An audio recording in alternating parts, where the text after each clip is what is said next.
Hi guys! Welcome again to my channel. Magluluto tayo ng munggo na merong chicharon. Ayan. Special chicharon na gawa rin namin. Tapos yung ampalaya na dahon. Ito, ampalaya leaves. And then, ang sangkap po ay simple lang. Bawang, luya, sibuyas, kamatis, then patis, at saka magic sarap. Para sumarap talaga, ay lagyan ko siya ng magic sarap. Okay? At ayan, ang ating lulutuin today. Mag-umpisa na ako. Ito pong munggo ay ganito pong parang malalaki ang butil kasi po ito ay ibinabad ko po overnight. Yes, last night. Ayan. Soaked in the water for overnight, and then it became like this. It is swollen, kaya dumami siya, expanded, di ba? So ayan, at lulutuin natin para mas madali siya kasi na lumambot, ay ibabad talaga. Kahit naman hindi overnight, kahit 2 hours lang kung kayo ay nagmamadali. Yung iba nga hindi na binababad, pero ako anyway, nandito lang sa bahay kaya pwede lang na ibabad. Okay? So pakuluan lang natin sa tubig dito hanggang lumambot, and then yun, next procedure ipapakita ko.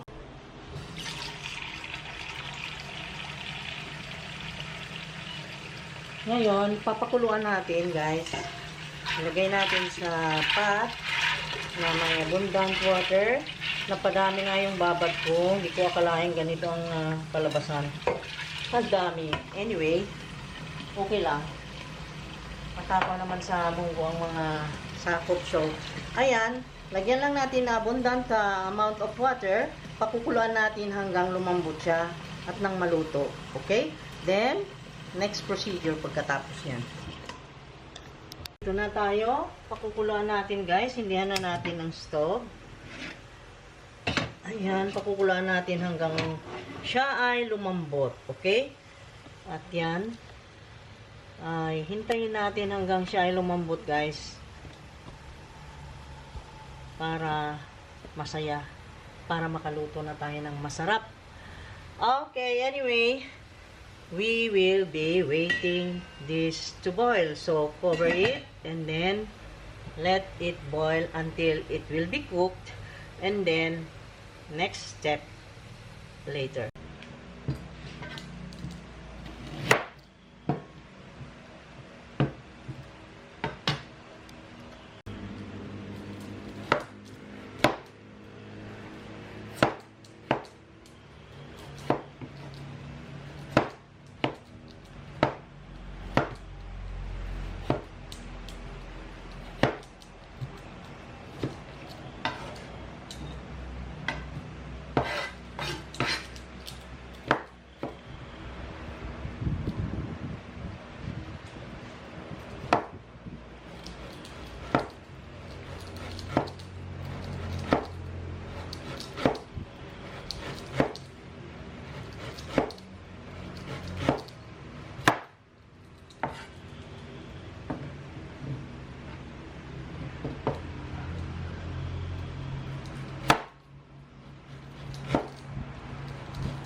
Three cloves, pitpitin.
malagkit ng amoy na yon, ay isunod ko na ang sibuyas at kamatis. Ayan. No need naman na mag-brown yung luya and the garlic kasi ang hinahabol natin dito ay yung kanyang aroma. No? Tapos lagay natin yung kamatis. Ayan. Hintayin lang natin na medyo mag-translucent yung sibuyas at maging saucy ito. Then, ilagay na natin ang munggo.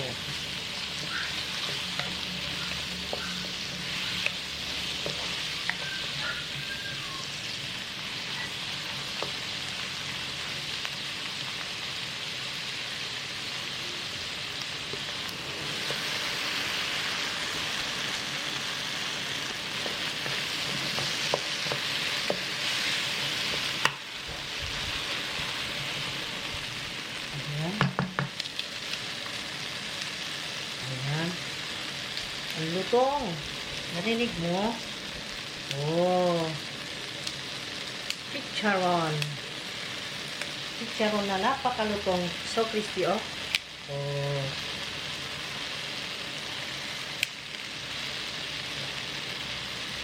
Kita mo yan, oh. Special chicharon. Gawa po namin yan. Kung gusto niyo panoorin ang video kung paano gumawa ng ganitong chicharon, ay paki-check lang dito sa playlist na Rich Chicks Recipes. Ayan. Ang daming tahog na chicharon. Malasa ito, guys. Ito. Ayan, o. Okay. Haluin natin. Halukay.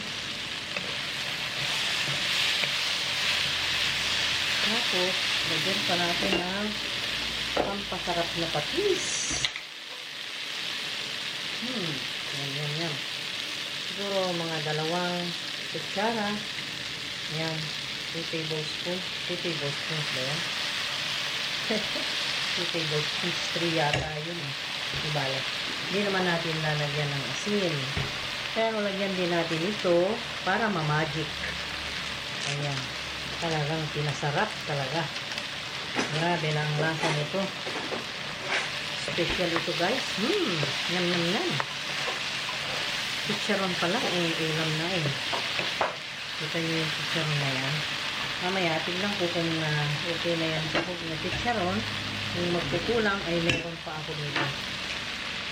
Yung amount ng chicharon is optional naman, kaya no problem.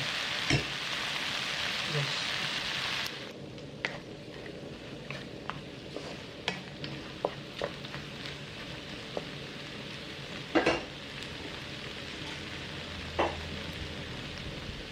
Lagay na natin ang munggo. Say, exciting talaga. Grabe. Exciting na munggo with chicharon. So, yummy. Full of flavor. Flavor of chicharon, flavor of munggo, flavor of dampalaya. Wow. See? Ayan. Kita mo? Ilagay ko na lahat. Ayan mo, ang dami.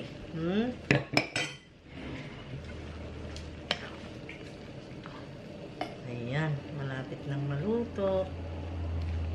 So, yummy. And then, pakukuluan ko ng mga 5 minutes more. Okay? Ayan. Bisitahin natin.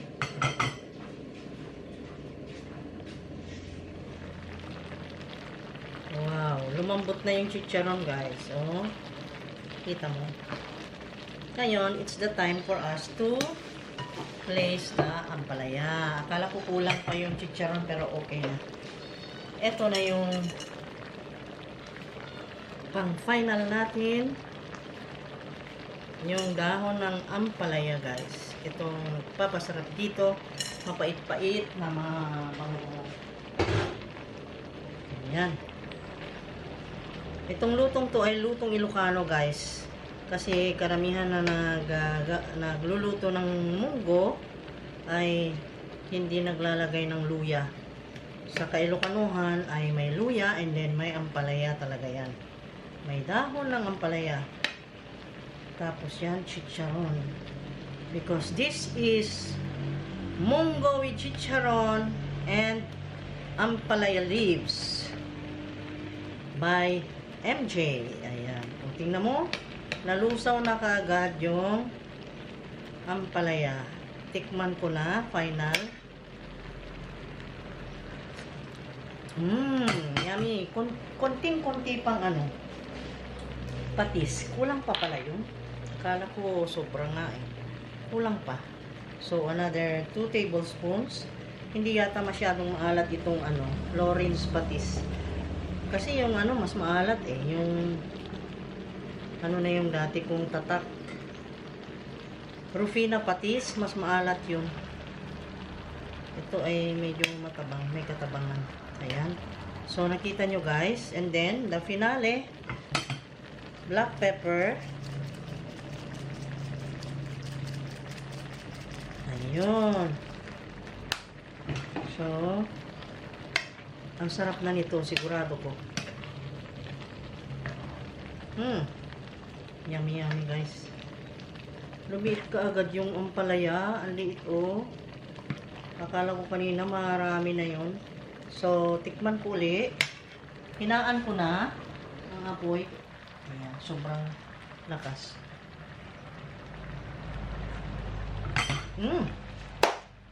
Perfect. Talagang perfect. Nakuha talaga. Maglalagay lang ako sa mangkok ng para sa inyo, ha? Ayan. Kita mo yan. Wow. Ang sahog niya. Ang chicharon niya. Ang ampalaya. Nakita mo yan? Oh, sarap. Tapos magpiprito ako ng bangus. Ayan, yun ang ipapartner dito. Ito ang lunch namin. Ayan na guys.